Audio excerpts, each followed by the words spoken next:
Ethan Steele grinned as he tossed his Rolex onto the growing pile of expensive watches and accessories on his friend's penthouse coffee table. 3 months, no money, no credit cards, no connections, he said, looking at his best friend Lucas, who was amused. And when I win, I want that Ferrari you've been hiding in your garage. Make sure to subscribe to my channel so I can continue bringing you more fascinating true stories like this one. And don't forget to watch this video till the end. And like the video because this story is going to be incredibly interesting. Please hit the like button to show your support. Lucas chuckled, swirling his whiskey. And if you lose, Ethan leaned back confidently, then I'll admit you were right. I can't survive without my fortune. He had always lived in luxury, the heir to Carter Enterprises. He'd never had to shop for groceries, let alone struggle to make ends meet. But he was tired of people only seeing his wealth. He wanted to know if he could live without it. So with just the clothes on his back and a worn-out duffel bag, Ethan stepped out into the busy streets of New York, leaving behind a life of private jets and fancy dinners. By the third week, Ethan was exhausted. He had taken odd jobs, bartending, moving furniture, and even washing dishes in a dirty diner. But none of them paid enough to keep him off the streets. He slept in shelters when he could, and on park benches when he couldn't. For the first time, he understood what it meant to struggle. Then he met her. Emma Hayes found him sitting on the cold pavement behind the cafe where she worked, rubbing his hands together for warmth. "Hey," she said, crouching down. "Are you waiting for someone or just enjoying the view of the dumpster?" Ethan looked up, surprised. She had soft brown eyes, a ponytail that couldn't tame her wild hair, and a smudge of flour on her cheek. He hesitated, feeling embarrassed. "Just catching my breath." She tilted her head, studying him. "You don't look like you belong here." Ethan smirked, his usual arrogance showing. "Where do I look like I belong?" She crossed her arms. "Somewhere with silk sheets and a butler." His smirk faded. "Guess I don't belong anywhere right now." Emma's expression softened. Without saying anything, she reached into her bag and handed him a sandwich wrapped in wax paper. His pride told him to turn it down, but his stomach won. "Thanks," he said quietly. She shrugged. "You look like you could use a break." And that was how it started. Emma didn't ask questions. She didn't wonder why a guy with expensive shoes but a tired look was struggling to afford food. The next day, Emma offered Ethan a job. "You can wash dishes here," she said, tossing him an apron as she wiped down the counter of the cafe. "It's not glamorous, but it beats starving." Ethan didn't hesitate. He scrubbed, swept, and carried crates, doing whatever he could to keep from falling deeper into his situation. Emma was always around, smiling at customers, kneading dough, and arguing with the old espresso machine like it was a stubborn child. She fascinated him. "Why are you helping me?" he asked one evening as they sat outside after closing, sharing a plate of leftover pastries. Emma shrugged, taking a bite of a croissant. "Because I know what it's like to have nothing." Ethan frowned. "You?" She laughed. "Yeah, shocking, right? My dad left when I was 10, and my mom worked 3 jobs to keep the lights on. I learned early that the world doesn't give you anything." Ethan stared at her, something changing inside him. She wasn't like anyone he'd ever met. She wasn't impressed by wealth. She didn't even know he had any. She saw him for who he was now, not for the money he had left behind. For the first time, Ethan didn't feel like just another millionaire's son. Weeks passed. The bet, the money, the life he'd left behind, it all started to feel like a distant memory. He and Emma became inseparable. They worked together, laughed over burnt cookies, argued about the best way to make coffee. She challenged him, teased him, and made him feel alive in a way he never had before. One evening, as they walked along the pier, with the city lights reflecting off the water, Ethan found himself watching her instead of the skyline. "Ever think about leaving this place?" he asked, hands in his pockets. Emma chuckled. "All the time. But dreams don't pay rent." His chest tightened. If she knew who he really was, she wouldn't have to worry about rent anymore.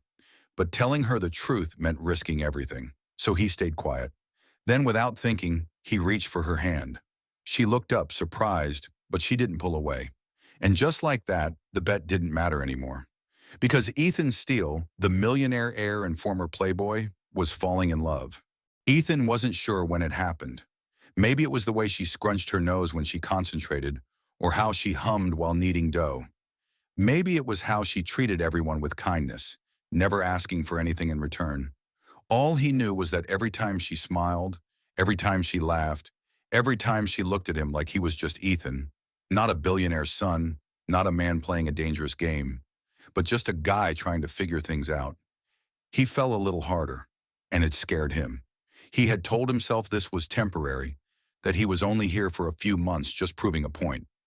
But with each passing day, the thought of leaving felt less like something that had to happen and more like a betrayal.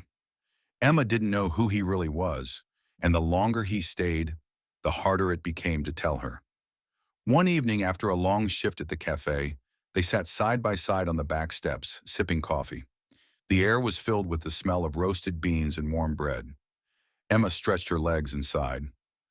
I swear, if one more customer asks for just a little oat milk and then complains it's too much, I'm going to lose it. Ethan grinned. You love it, though. She glanced at him sideways. Love is a strong word. He nudged her shoulder. Yeah? So what would you do if you weren't running this place?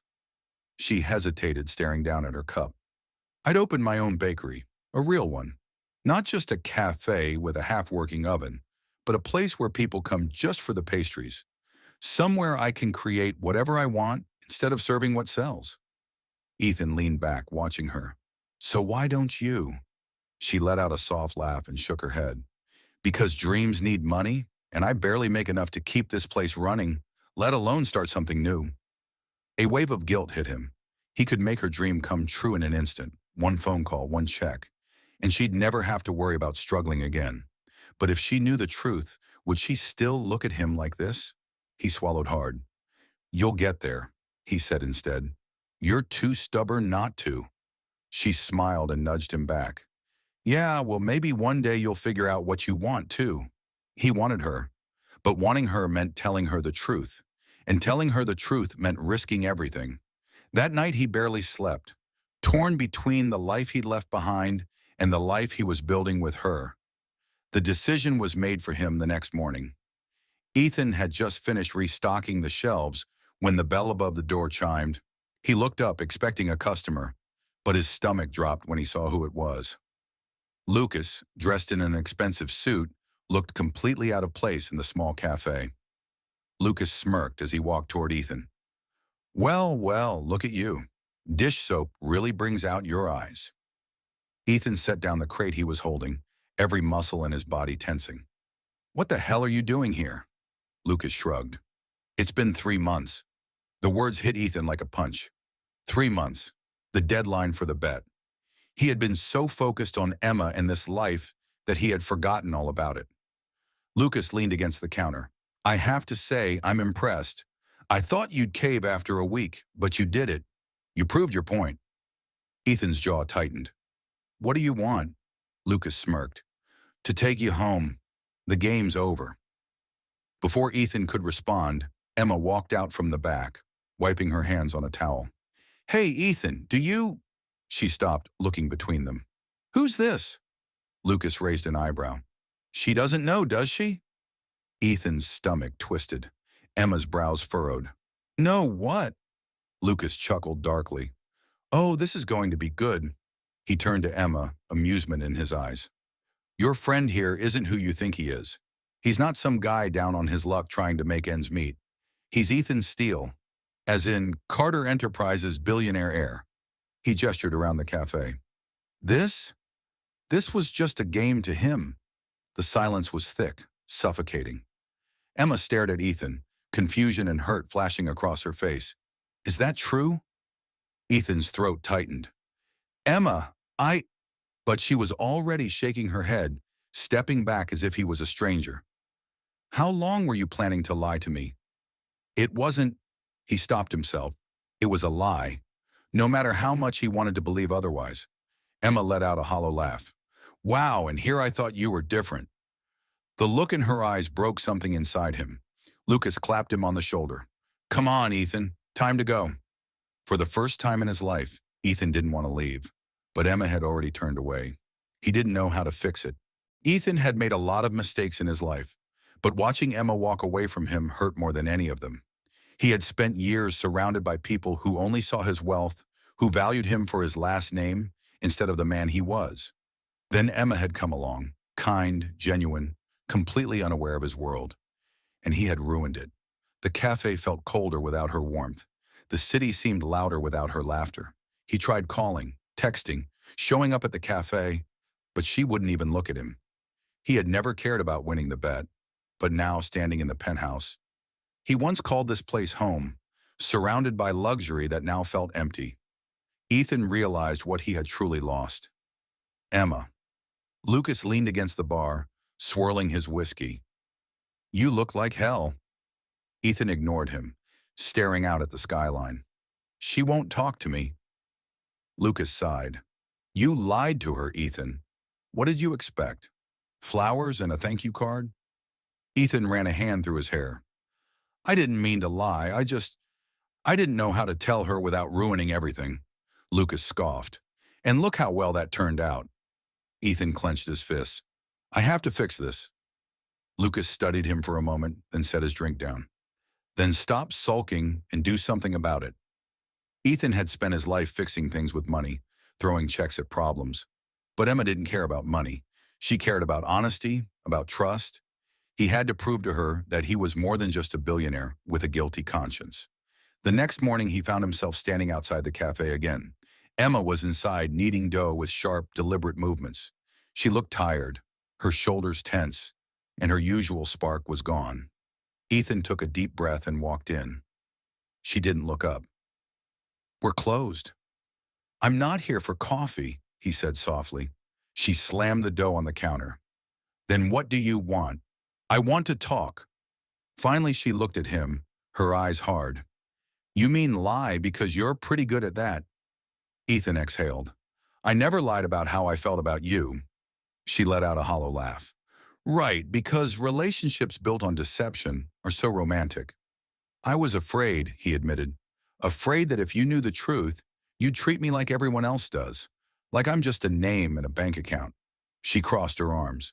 "So instead, you let me believe you were struggling, that you were just some guy trying to get by?" "I was struggling," he said quietly. "Not with money, but with who I am, with what really matters. And then I met you. And for the first time in my life, I wasn't just Ethan Steele, billionaire heir. I was just me." Emma's jaw tightened. "You don't get to make this about you." "I know," he said, "and I know I don't deserve your forgiveness. But I need you to know that what I felt, what I feel, is real." She stared at him for a long time, something unreadable in her eyes. Then she turned back to her dough. "Go home, Ethan." His chest tightened. "Emma," she shook her head. "I can't do this. I can't be someone's lesson." Ethan swallowed hard. He had planned to fight for her, to say something that would make her believe him. But looking at her now, he realized that no words would be enough. She needed more than apologies. She needed proof, and he was going to give it to her. Ethan had never fought for anything in his life. Not really. Things had always come easily. Money, power, success. But Emma wasn't something he could buy or charm his way back into. She deserved more. So he spent the next few weeks proving it. At first, she ignored him when he showed up at the cafe. She barely glanced his way. When Ethan sent messages, they went unanswered. But he wasn't giving up. He didn't try to win her over with big gestures or expensive gifts. Instead, he showed up in ways that mattered. When the cafe had a busy morning and she was overwhelmed, he jumped behind the counter and helped, even when she scowled at him. When the espresso machine broke down again, he called a repairman and covered the cost without telling her. When she worked late into the night, he waited outside just to make sure she got home safely. Slowly, ever so slowly, she started to soften. One evening, as she wiped down the counters, she finally sighed and looked at him. "Why are you still here?" Ethan met her gaze, his voice steady. "Because I love you." Her hands stilled. "I know I messed up. I know I hurt you. But that doesn't change the way I feel." He took a step closer, his heart pounding. "You once told me that dreams don't pay rent, but they should, and yours should never have to wait." She frowned. "What are you talking about?" Ethan reached into his pocket and pulled out a set of keys. He hesitated for a moment, then set them gently on the counter. "It's he said. She stared at the keys, then back at him, confusion flickering in her eyes. "What? The bakery?" He nodded. "Your bakery?" Emma's breath caught. "Ethan, he spoke quickly. "It's not a handout. It's an investment in you. In your dream. I found a space, better equipment, everything you need. I know you don't need me to save you, but you deserve this, Emma. And I want to help you the way you helped me." She looked down at the keys, her fingers trembling as she reached for them. You did this for me?" Ethan swallowed hard. "I did this because I believe in you, because I love you, and because losing you was the worst thing that's ever happened to me." Her eyes shimmered with something he couldn't quite understand. Then without warning, she closed the distance between them and kissed him. It wasn't soft or hesitant. It was desperate, raw, filled with everything neither of them had been able to say. Ethan wrapped his arms around her, pulling her close, pouring every ounce of his love, his regret, his devotion into that kiss. When she finally pulled away, her forehead resting against his, she whispered, "I hate that I love you." He smiled against her lips. "I'll spend the rest of my life making sure you don't regret it." And as she kissed him again, he knew he finally had everything he had ever wanted. Emma's hands trembled as she turned the keys over in her palm, her heart pounding louder than the hum of the city outside. She had spent so long dreaming of this moment, a space to call her own, a kitchen filled with the scent of fresh pastries, customers lining up for something she had created with her own hands. And now Ethan had given it to her. It should have scared her, the enormity of it all. But as she looked into his eyes filled with nothing but sincerity and love, fear was the last thing she felt. Ethan reached for her hand, his touch warm and steady. "Say something." She exhaled shakily, gripping the keys tighter. "I don't know what to say." A small smile tugged at his lips. "A thank you would be nice." She let out a breathless laugh, tears stinging her eyes. "Thank you." His fingers brushed her cheek, wiping away a tear she hadn't realized had fallen. "You don't have to decide anything right now. Just know that this is yours. No strings, no expectations. Just you chasing your dream." Emma looked at his face, searching for any sign of the smooth-talking billionaire she once thought he was. But he wasn't that man anymore. He was just Ethan, the man who had spent weeks proving himself, the man who had fought for her, the man who had given her more than she ever dreamed of, and she loved him for it. She stepped closer and placed her hand against his chest, feeling the steady beat of his heart under her palm. "You really did all of this for me?" His arms wrapped around her waist, pulling her close. "I'd do anything for you." The truth in his voice took her breath away. She tilted her head up and kissed him slowly, savoring the moment. He responded instantly, deepening the kiss, his fingers running through her hair as if he never wanted to let go. And maybe, just maybe, she didn't want him to either. The new bakery space was everything she had ever wanted. Ethan had spared no expense, but it wasn't the luxury that made her heart race. It was the thoughtfulness behind every detail. The big open kitchen, the state-of-the-art ovens, the cozy seating area with warm lighting and wooden tables. It felt like home, and Ethan had made it happen. She stood in the middle of the empty space, turning slowly to take it all in. "It's perfect." Ethan leaned against the doorframe, watching her with a loving smile. "It will be once you make it yours." She turned to him, her heart full. "I can't believe this is real." He walked toward her, stopping just inches away. "Believe it." She smiled and wrapped her arms around his neck. "You know, I'm not used to people fighting for me." His face became serious. "Then get used to it, because I'm not going anywhere." Her breath caught in her throat, emotions swirling inside her. She had spent so long standing on her own, never expecting anyone to catch her if she fell. But Ethan had changed everything, and for the first time in her life, she wasn't afraid to fall. Months passed in a blur of flour-covered countertops, late-night recipe testing, and stolen kisses between batches of croissants. The bakery opened to great success, with lines forming down the block as a word spread about Emma's amazing creations. She poured every bit of herself into the space, and it thrived because of it. And through it all, Ethan was there. He became a part of her life, showing up every morning before the sun rose to help with prep, sneaking bites of pastries when he thought she wasn't looking, and stealing moments with her when the day calmed down. She had never known love like this. Steady, unwavering, built on truth and redemption. One evening after closing the bakery, they sat together in the dimly lit shop, sharing a plate of leftover chocolate croissants. Emma leaned her head on Ethan's shoulder, sighing contentedly. "I never thought I'd have this," she said. He kissed her temple. "You built this. You made it happen." She tilted her head to look at him. "No, Ethan, we did." A slow smile spread across his face as his fingers laced through hers. "Then let's keep building." Her heart swelled, and as she kissed him again, she knew this was only the beginning.